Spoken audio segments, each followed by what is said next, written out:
सो hi guys, मैं सौरभ आप सभी का साइंस फैकल्टी और सभी का वेलकम करता हूं पॉली बोर्ड के एसएससी एंड आरआरबी एक्सप्रेस पे।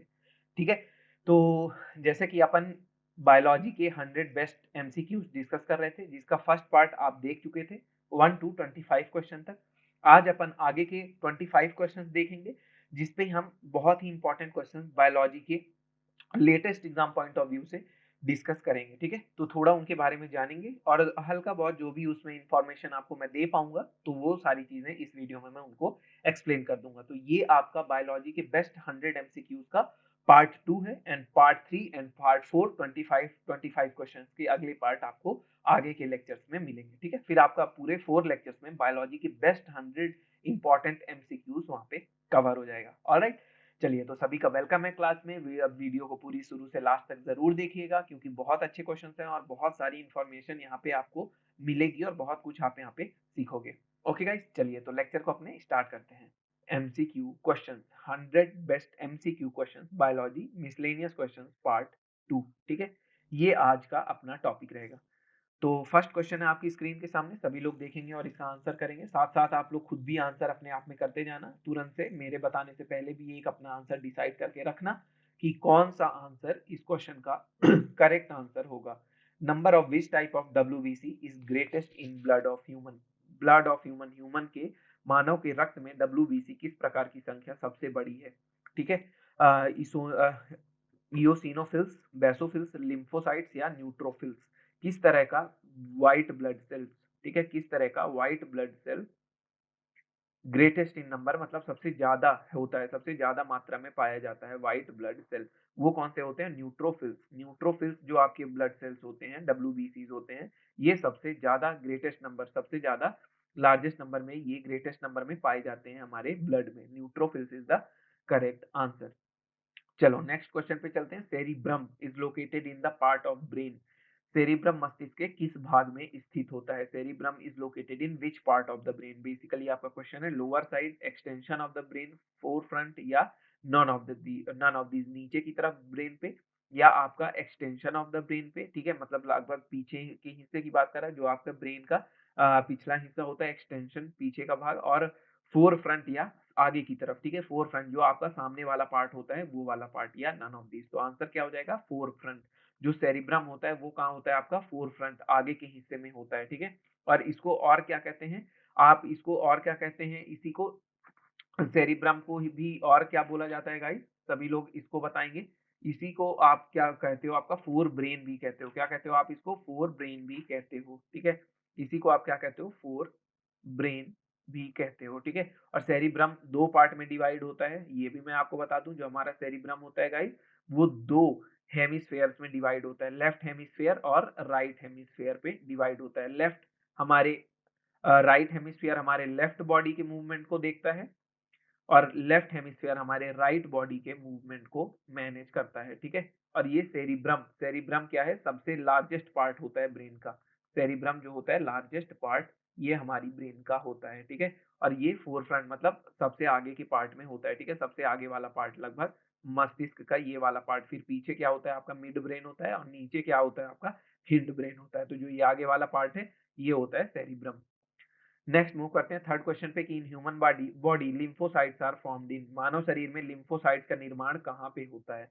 लीवर में, बोन मैरो में, पैंक्रियाज में या स्प्लीन में? तो सबसे इंपॉर्टेंट चीज है यहाँ पे जानने वाली कि what are lymphocytes. What are lymphocytes? तो लिम्फोसाइट्स क्या होते हैं? डब्ल्यूबीसी। क्या होते हैं? ये व्हाइट ब्लड सेल्स होते हैं। ठीक है, और व्हाइट ब्लड सेल्स सबको पता है ये कहाँ पे बनती हैं। कहाँ पे व्हाइट ब्लड सेल बनती हैं? तो ये हमारे बोन के बीच वाले पार्ट, जो बोन मैरो होता है, जो हमारा बोन मैरो होता है। ठीक है, ये वाला पार्ट, ये वाला पार्ट जो हमारे बोन के बीच वाला भाग होता है। ठीक है, और यहाँ पे क्या होता है? Yellow bone marrow. Yellow colour में क्या प्रेजेंट होता है? Yellow bone marrow. यहाँ पे क्या बनता है?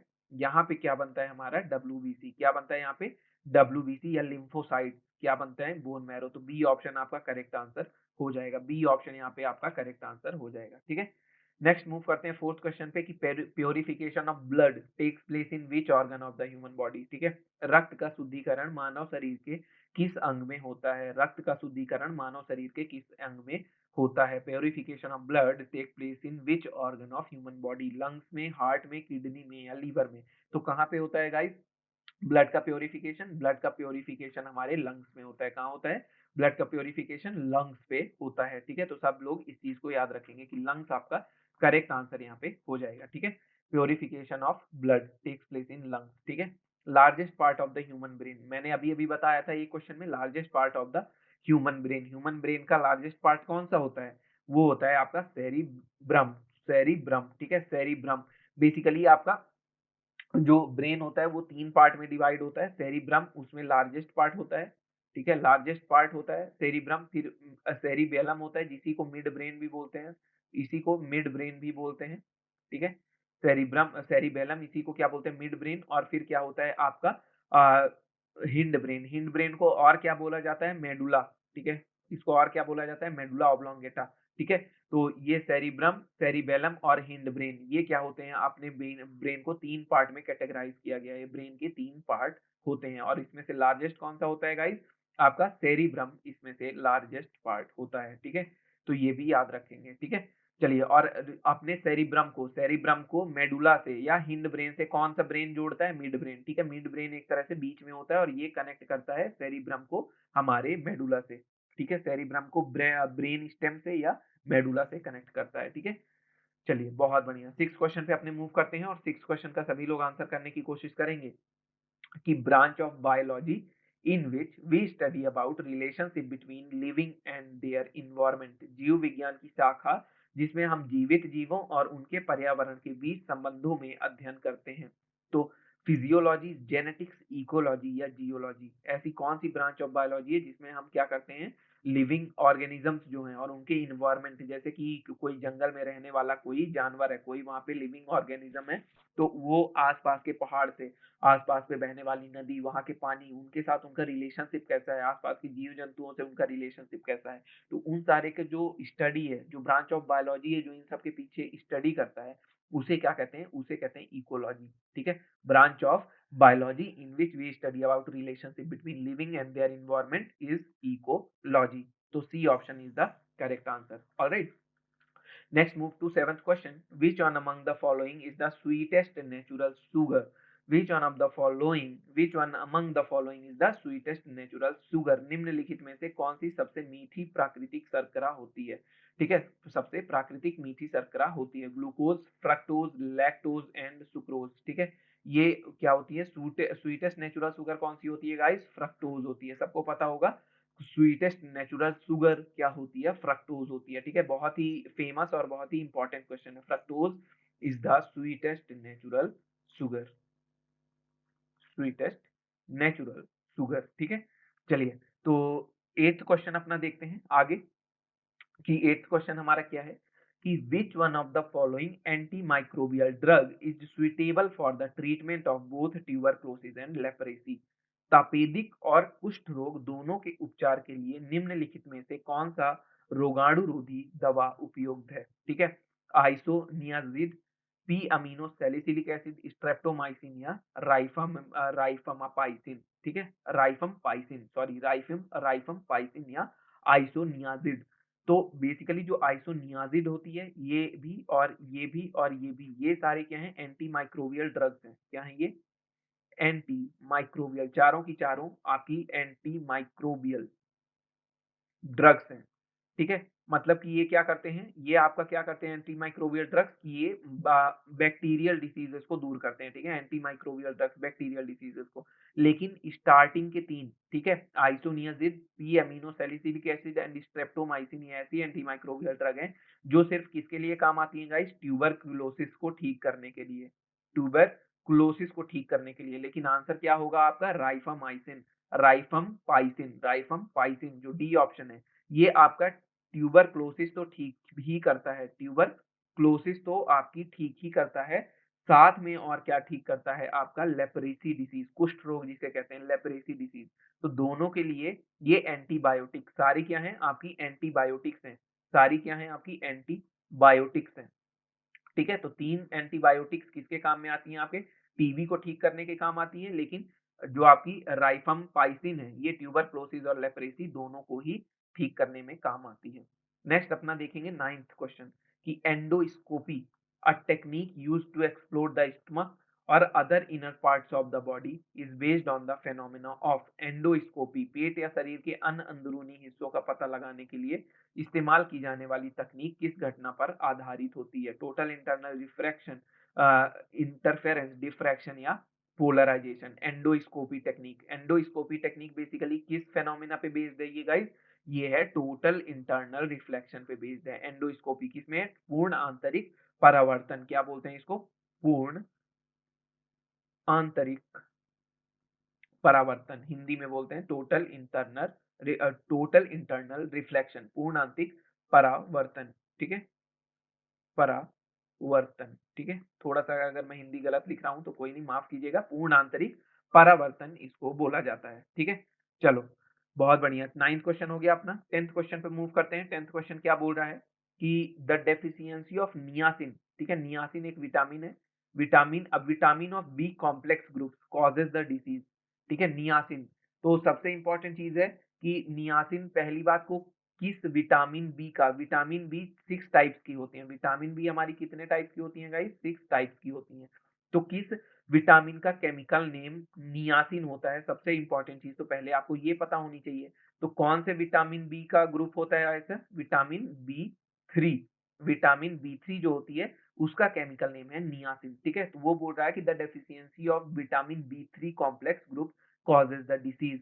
ठीक है, कौन सी डिसीज होती है अगर विटामिन बी थ्री की कमी होती है? तो मारास्मस, पेलाग्रा, रिकेट्स या नाइट ब्लाइंडनेस। कौन सी डिसीज होती है? पेलाग्रा डिसीज होती है। ठीक है, क्या आंसर हो जाएगा? बी ऑप्शन आपका करेक्ट आंसर हो जाएगा। पेलाग्रा डिसीज जो होती है वो विटामिन बी थ्री के कमी से होती है। और विटामिन बी थ्री का आप याद रखेंगे नियासिन उसका क्या होता है? केमिकल नेम होता है। ठीक है, चलो एक और इंपॉर्टेंट चीज बता दूं कि विटामिन 1, 2 और 6 अगर आप इसको याद कर लो, vitamin 1, vitamin 2, vitamin B two, vitamin B six, और इसको आप याद कर सकते हो टीआरपी से।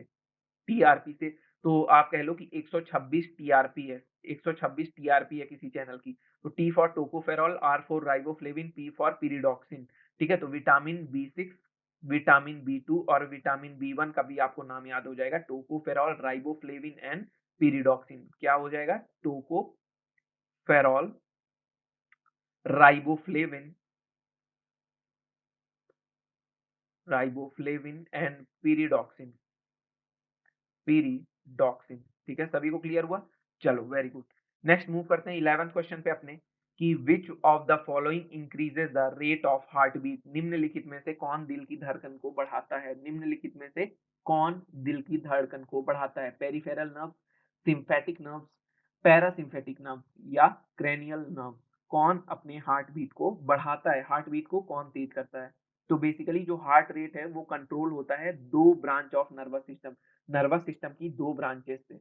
हमारे नर्वस सिस्टम के दो ब्रांचेस से क्या होती है? हमारी हार्ट बीट कंट्रोल होती है। किससे होती है? Sympathetic nerve and parasympathetic nerve. ठीक है, ये दोनों क्या करते हैं? हमारे हार्ट बीट के रेट को कंट्रोल करते हैं। लेकिन जो सिंपैथेटिक नर्व्स होती हैं ये हमारे हार्ट रेट को इंक्रीज करती हैं। ये ऐसे हार्मोन्स रिलीज करती हैं, सिंपैथेटिक नर्व्स ऐसे हार्मोन्स रिलीज करती हैं जो कि हमारे हार्ट रेट को क्या बनाते हैं? इंक्रीज करते हैं। हमारे हार्ट रेट को क्या करते हैं? इंक्रीज करते हैं। तो आंसर क्या हो जाएगा? Sympathetic nerves. लेकिन पैरासिम्पैथेटिक नर्व्स ऐसे होती हैं जो ऐसे हार्मोन्स रिलीज करती हैं, ऐसे ये नर्व्स हार्मोन्स रिलीज करती हैं जो हार्मोन्स हमारे हार्ट बीट को क्या करते हैं? लो करते हैं। क्या करते हैं? हमारे हार्ट बीट को लो करते हैं, डिक्रीज करते हैं। ठीक है, तो दोनों ही याद रखेंगे, यही दोनों नर्वस सिस्टम की, यही दोनों nerve, sympathetic and parasympathetic nerves हमारे हार्ट रेट को कंट्रोल करते हैं। ठीक है, एक हार्ट रेट को बढ़ाती है, ऐसे हार्मोन्स रिलीज करती है कि मतलब हार्मोन्स के नाम आपको जानने की जरूरत नहीं है, बट ऐसे हार्मोन्स जो हार्ट रेट बढ़ाते हैं। एंड पैरासिम्पैथेटिक ऐसे हार्मोन्स रिलीज करती है जो हार्ट रेट क्या करते हैं? डिक्रीज करते हैं या लो करते हैं। ठीक है, तो 11th क्वेश्चन इंपॉर्टेंट क्वेश्चन है, याद रखेंगे इस क्वेश्चन को। ठीक है, काफी इंपॉर्टेंट है। नेक्स्ट क्वेश्चन अपना देखेंगे 12th क्वेश्चन। ठीक है, नेक्स्ट क्वेश्चन 12th क्वेश्चन देखेंगे कि growing agriculture crops between rows of planted trees is known as. लगाए गए पेड़ों की पंक्तियों के बीच बढ़ती कृषि फसलों को किस रूप में जाना जाता है? Growing agriculture crops between row of planted trees मतलब कि बेसिकली अगर बड़े बड़े प्लांटेड ट्रीज हैं, ठीक है, बड़े बड़े प्लांटेड ट्रीज हैं, तो इनके बीच में क्या हो जाती है, क्रॉपिंग की जाती है।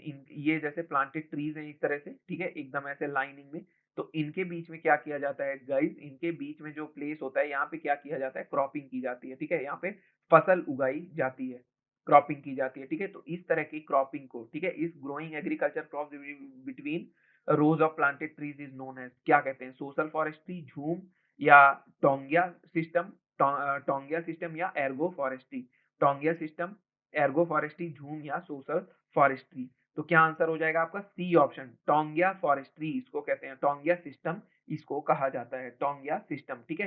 तो और बेसिकली ये किस तरह के जंगलों में या किस तरह के एग्रीकल्चर क्रॉप्स पे होता है, जैसे साल या टीक के पेड़ होते हैं, साल या टीक, ठीक है, ये साल वुड्स होते हैं या टीक वुड्स के प्लांट्स होते हैं, उनको क्या होता है एकदम ऐसे रो में अरेंज करके उगाया जाता है उन पौधों को, ठीक है, रो में अरेंज करके उन प्लांट्स को उगाया जाता है, ठीक है। तो उन प्लांट्स के बीच पे जब क्रॉपिंग की जाती है, उस क्रॉपिंग को टोंगिया सिस्टम कहते हैं, टोंगिया सिस्टम कहते हैं, ठीक है। और ये में मोस्टली हिली एरियाज में भी यूज की जाती है टोंगिया सिस्टम। नेक्स्ट अपन ना देखते हैं 13th क्वेश्चन कि the element known as primary nutrients for the plants, primary nutrients for the plants, NPK से याद कर लो, NPK is the primary nutrients for plants, nitrogen, phosphorus and potassium, K for potassium, क्योंकि ये सबका क्या है, ये आपका सिंबल है, K is for potassium, potassium का सिंबल K होता है, P is for phosphorus, N is for nitrogen, ठीक है। तो nitrogen, phosphorus and potassium, A will be the correct answer, NPK. और ये सबसे ज्यादा एनपीके कहाँ यूज होते हैं गाइस, फर्टिलाइजर्स में, कहाँ यूज होते हैं आपके फर्टिलाइजर्स में एनपीके का यूज होता है, ठीक है। तो the elements known as primary nutrient for plants, तो मतलब क्रॉपिंग वगैरह में प्लांट्स में प्राइमरी न्यूट्रिएंट्स क्या होंगे, एनपीके, नाइट्रोजन, फास्फोरस और पोटेशियम ही तो प्राइमरी न्यूट्रिएंट्स होंगे, तभी तो ये फर्टिलाइजर्स में यूज किए जाते हैं। हमेशा आपने देखा होगा क्रॉपिंग्स में एनपीके फर्टिलाइजर्स प्रेफर की जाती है जो नाइट्रोजन, फास्फोरस और पोटेशियम से भरे हो, ठीक है। चलो नेक्स्ट अपन देखते हैं 14th क्वेश्चन, नेक्स्ट अपना 14th क्वेश्चन देखते हैं कि which enzyme digest proteins in the stomach, which enzyme digest protein in the stomach, कौन सा enzyme, trypsin, pepsin, salivary amylase या पैंक्रियाटिक कैनाल, कौन से एंजाइम हमारे प्रोटीन को डाइजेस्ट करते हैं स्टमक में, जो भी हमारे पेट में आने वाला प्रोटीन है उसको पाचन में, उसके पाचन में मदद करते हैं, तो कौन करते हैं, pepsin enzyme, pepsin enzyme, pepsin enzyme, ठीक है। पेप्सिन ये हमारी स्टमक लाइनिंग, हमारे स्टमक के अंदर लाइनिंग होती है, स्टमक लाइनिंग के द्वारा पेप्सिनोजेन करके एक सब्सटेंस रिलीज होता है, पेप्सिनोजेन, ठीक है। वो क्या हेल्प करता है, वो एंजाइम क्या हेल्प करता है हमारे प्रोटीन्स को डाइजेस्ट करने में, स्टमक लाइनिंग, हमारे पेट में जो लाइनिंग्स होती है वहां से पेप्सिनोजेन करके एक सब्सटेंस रिलीज करती हैं, और वही पेप्सिन होता है, वही क्या हेल्प करता है आपको प्रोटीन को डाइजेस्ट करने में, ठीक है। तो 14 का आंसर क्या हो जाएगा, पेप्सिन।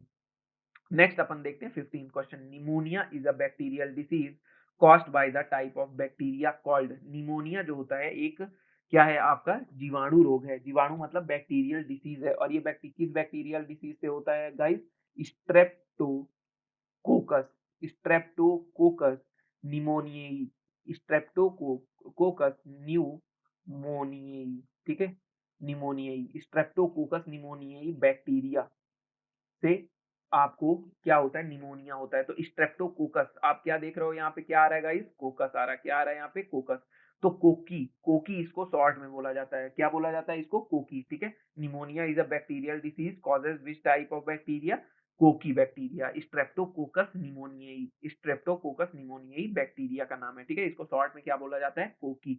तो कोकी आप याद रखेंगे निमोनिया फीवर के लिए, ठीक है। चलो नेक्स्ट अपना देखते हैं 16th क्वेश्चन कि if waste materials contaminate the source of drinking water, ठीक है, कि यदि अपशिष्ट पदार्थ पीने के पानी के स्रोत को दूषित करते हैं, ठीक है, तो विच of the following disease will spread, तो निम्न में से कौन सी बीमारी फैल जाएगी, निम्न में से कौन सी बीमारी फैल जाएगी, स्कर्वी, टाइफाइड, मलेरिया या एनीमिया, कौन सी बीमारी फैलती है जब वहां पे कंटामिनेटेड फूड एंड वाटर होता है, मतलब खराब पानी या खाना होता है, तो कौन सी बीमारी फैलती है, सबको पता है टाइफाइड, टाइफाइड बीमारी फैलती है। अगर मैं पूछूं typhoid which kind of disease, तो it is a bacterial disease, typhoid is a bacterial disease. और इसका बैक्टीरिया का नाम क्या है गाइस, तो इसके बैक्टीरिया का नाम है सल्मोनेला टाइफी, सल्मोनेला टाइफी ये बैक्टीरिया का नाम है, ठीक है। बैक्टीरियल डिसीज है टाइफाइड और कंटामिनेटेड फूड एंड वाटर से होती है, कंटामिनेटेड फूड एंड वाटर से ये डिसीज होती है, ठीक है। चलो तो 16 क्वेश्चन का टाइफाइड करेक्ट आंसर हो जाएगा। ओके, चलो मूव करते हैं अपने नेक्स्ट क्वेश्चन पे 17th नंबर पे, ठीक है, कि which of the following vitamin contain nitrogen. बहुत इंपॉर्टेंट क्वेश्चन है, बहुत ज्यादा इंपॉर्टेंट क्वेश्चन है। निम्नलिखित में से किस विटामिन में नाइट्रोजन होती है, निम्नलिखित में से किस विटामिन में नाइट्रोजन होती है। तो सबसे इंपॉर्टेंट चीज मैं बता दूं कि पहली बात, अगर उस विटामिन का हो सकता है यहाँ पे कॉमन नेम दे दिया जाता, ठीक है। तो कॉमन नेम क्या है उस विटामिन का, पीरिडॉक्सिन। अभी भी आप अगर गेस कर पाओ तो कर लो, पीरिडॉक्सिन उसका केमिकल नेम है। और ये किस विटामिन का केमिकल नेम है, ये है विटामिन बी 6 का, विटामिन बी 6 का। लेकिन यहाँ पे ए बी सी और डी दिया है तो आप डायरेक्ट विटामिन बी में आंसर करोगे, विटामिन बी में, क्योंकि विटामिन बी का ही पार्ट है, विटामिन बी का ही पार्ट है विटामिन बी 6, जिसका केमिकल नेम होता है पीरिडॉक्सिन, ठीक है। केमिकल नेम पीरिडॉक्सिन होता है। इसका फॉर्मूला क्या होता है, इसका फॉर्मूला क्या होता है, फॉर्मूला होता है इसका C8H11NO3। देख रहे हो कार्बन है इसमें, हाइड्रोजन है, नाइट्रोजन है एंड ऑक्सीजन है। तो ये नाइट्रोजन कंटेनिंग विटामिन है, नाइट्रोजन कंटेनिंग विटामिन है विटामिन बी 6, जिसका केमिकल नेम पीरिडॉक्सिन है, ठीक है। 17th is very important question. Next move करते हैं अपने 18th क्वेश्चन पे। नेक्स्ट अपना देखते हैं 18th क्वेश्चन कि which of the following vitamin helps in the absorption of calcium, which one of the following vitamin helps in the absorption of calcium. तो vitamin D कौन सा हेल्प करता है, विटामिन हमारे कैल्शियम के एब्जॉर्प्शन के लिए विटामिन डी हेल्प करता है। Vitamin D is the correct answer, helps in the absorption of calcium in the body, ठीक है। बेसिकली विटामिन डी की अगर कमी है, मान लीजिए अगर आपके शरीर में विटामिन डी नहीं है, ठीक है, उसकी कमी हो जाती है तो आपकी बॉडी क्या करेगी, कैल्शियम एब्जॉर्ब करना कम कर देगी। क्या कर देगी, कैल्शियम एब्जॉर्ब करना बंद कर देगी। उससे क्या हो जाएगा, आपके बोन्स वीक हो जाएंगे, आपकी हड्डियां कमजोर हो जाएंगी, ठीक है।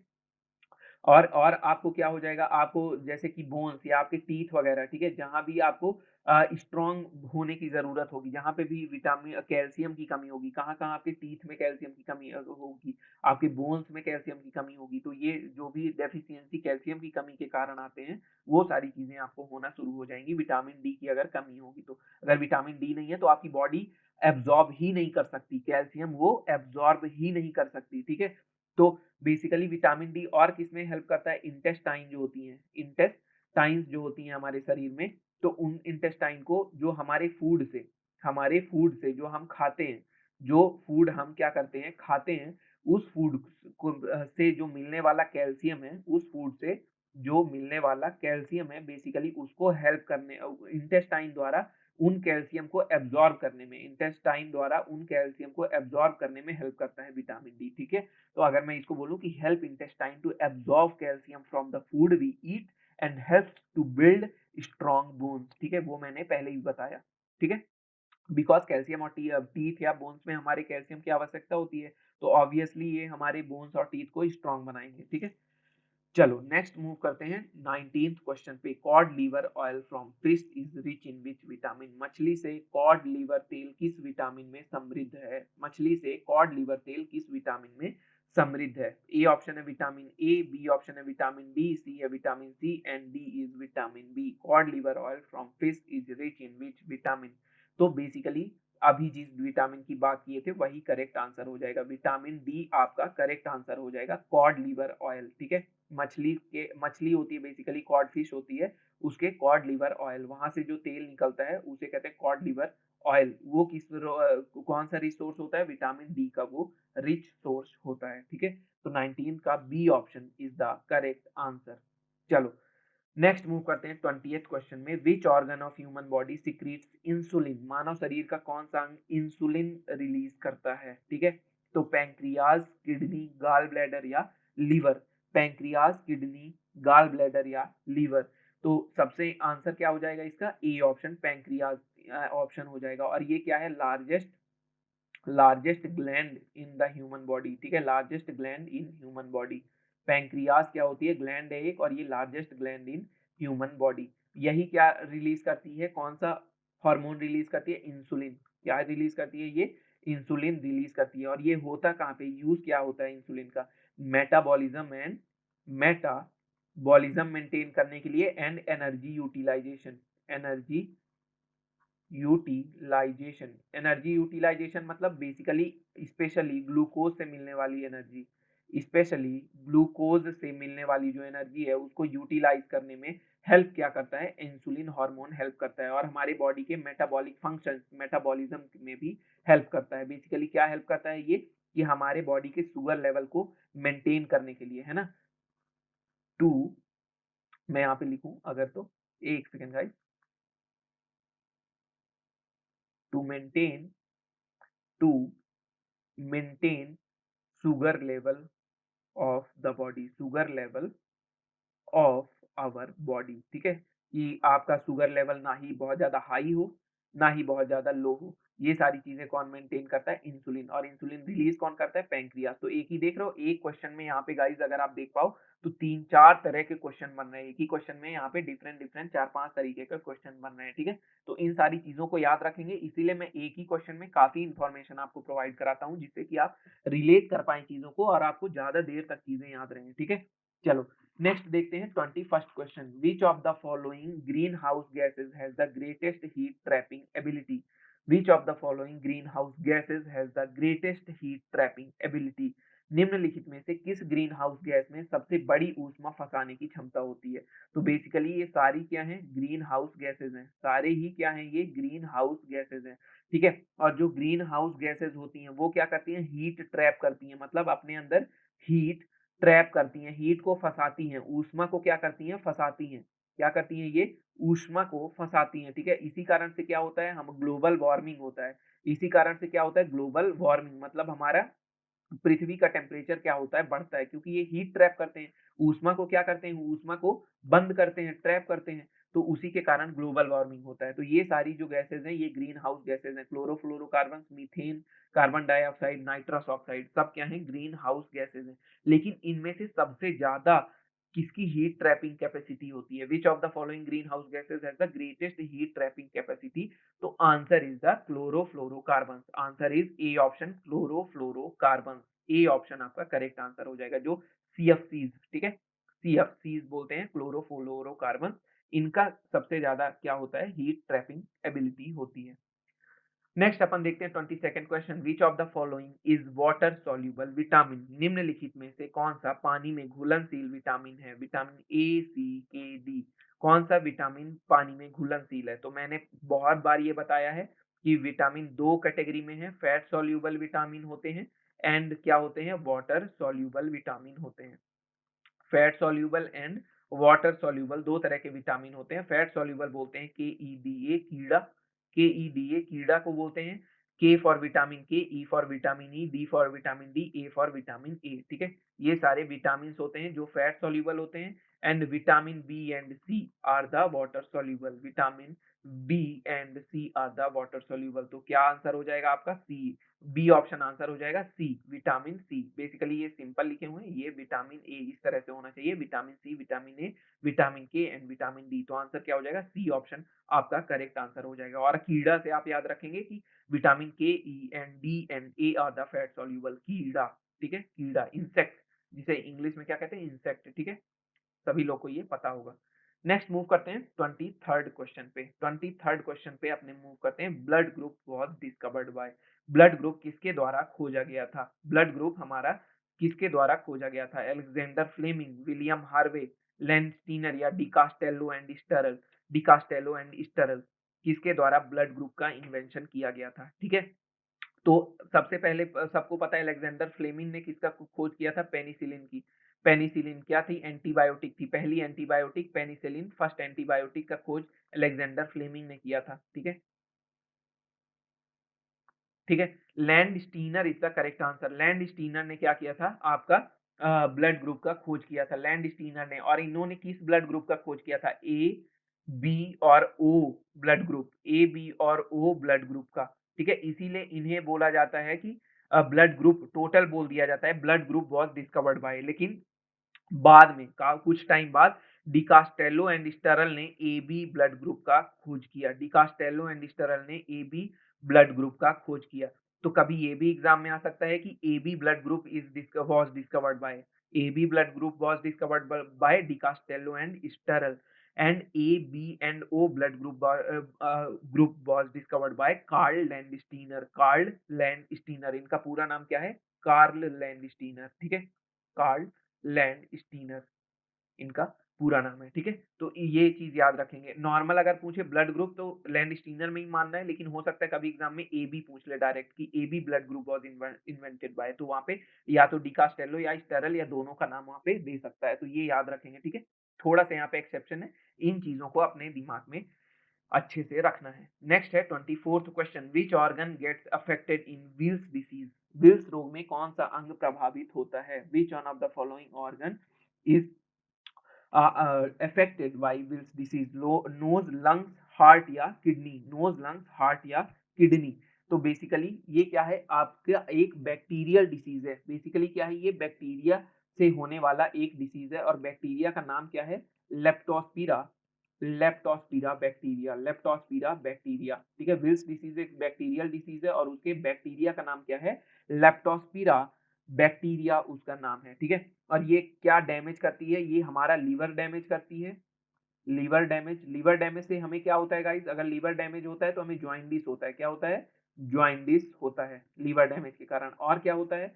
और हमारा किडनी फेल्योर होता है, किडनी फेलियर, किडनी फेलियर वहां पे होता है, ठीक है।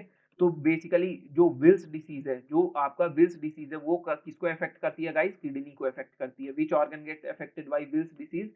किडनी, ठीक है। किडनी फेल्योर होता है विल्स डिसीज में, ठीक है। और ये बैक्टीरियल डिसीज है। Weil's disease is a bacterial disease and leptospira is the name of bacteria. Leptospira is the name of bacteria, ठीक है। तो सारी चीजें याद रखेंगे। चलो नेक्स्ट क्वेश्चन देखते हैं आज का अपना 25th and the last question. Which of the following is used as anaesthetics? निम्नलिखित में से कौन सा एनेस्थीसिया के तौर पे यूज किया जाता है? Which one of the following is used as anaesthetics? निम्नलिखित में से कौन एनेस्थेटिक्स के रूप में प्रयोग किया जाता है? Nitrogen gas, nitrous oxide gas या मीथेन या कार्बन डाइऑक्साइड? इसको क्या बोलते हैं? नाइट्रस ऑक्साइड, ठीक है। और यही आपका करेक्ट आंसर भी है, नाइट्रस ऑक्साइड। एनाल्जेसिक्स या एनेस्थीसिया के तौर पे इसका यूज किया जाता है। इसका नाम नाइट्रस ऑक्साइड है और इसी को बोला जाता है लाफिंग गैस। इसी को क्या बोला जाता है गाइस? लाफिंग गैस भी बोला जाता है नाइट्रस ऑक्साइड को, ठीक है। और ये यूज कहाँ की जाती है? बेसिकली कि डेंटिस्ट इसको यूज करते हैं। जैसे कि आपके दांत वगैरह उखाड़ते हैं ना, दांत वगैरह कभी आपका निकालना पड़ता है तो वहां पे नाइट्रस ऑक्साइड को एनेस्थीसिया के तौर पे दिया जाता है, ठीक है। सर्जरीज में डॉक्टर यूज करते हैं, सर्जरी में, ठीक है, सर्जरी में इसका यूज होता है आपने के लाफिंग गैस या N2O या नाइट्रस ऑक्साइड का, ठीक है। तो B option is the correct answer. तो गाइज यहाँ पे आपका ये लेक्चर कंप्लीट होता है जिसमें हमने बायोलॉजी के अगले 25 बेस्ट इंपॉर्टेंट क्वेश्चंस यहाँ पे डिस्कस किए। तो सारे क्वेश्चंस को आप बढ़िया तरीके से पढ़ें, इन क्वेश्चन को सबको समझें और इनकी पीडीएफ आपको डिस्क्रिप्शन बॉक्स में मिल जाएगी। एक छोटा सा आपको फॉर्म फिल करना है और वहाँ पे छोटा सा बस अपना नाम और ईमेल एड्रेस डालना है और आपको वहाँ पे पीडीएफ मिल जाएगी। तो पीडीएफ को जरूर वहाँ से ले लें और प्रैक्टिस करें। और सारी चीजें का अगर मैं सॉल्यूशन के फॉर्म में एक क्वेश्चन में बहुत सारी इंफॉर्मेशन देता हूं तो उस चीज का आप स्क्रीनशॉट ले लो, ठीक है। या तो आप स्क्रीनशॉट लेकर के सबकी एक पीडीएफ बना लो, क्योंकि मैं बहुत सारा हर क्वेश्चन में आपने देखा होगा 4 से 5 चीज में एक्स्ट्रा लिखता हूं। तो बेसिकली ये 25 क्वेश्चन नहीं होते, ये हर क्वेश्चन में जब 2-2 3-3 चीजें अपन एक्सप्लेन कर देते हैं ना गाइस, तो ये क्वेश्चन लगभग 50-60 क्वेश्चन में पहुंच जाते हैं। क्योंकि अगर एक चीज में, एक क्वेश्चन में मैं ऑप्शन से 4 चीजें बता रहा हूँ तो वो बेसिकली 4 आपको नए क्वेश्चन ओपन कर रहा है, 4 आपके वो नए क्वेश्चंस ओपन कर रहा है। तो कुछ चीजें इस तरह से समझे, सिर्फ 25 क्वेश्चन की पीडीएफ ना ले, पूरा लेक्चर आप कंप्लीट करो इसको और स्क्रीनशॉट लेकर के रखो, ताकि एक क्वेश्चन से मिलने वाले सारे रिलेटेड इंफॉर्मेशन आपके पास रह सके, ठीक है। तो इस लेक्चर में सिर्फ इतना ही और मिलेंगे अपने नेक्स्ट लेक्चर में। तब तक के लिए take care of yourself and your family and take care guys, bye bye. You subscribe Hollywood YouTube channel and do not forget to press the bell icon to get alerts about all the classes.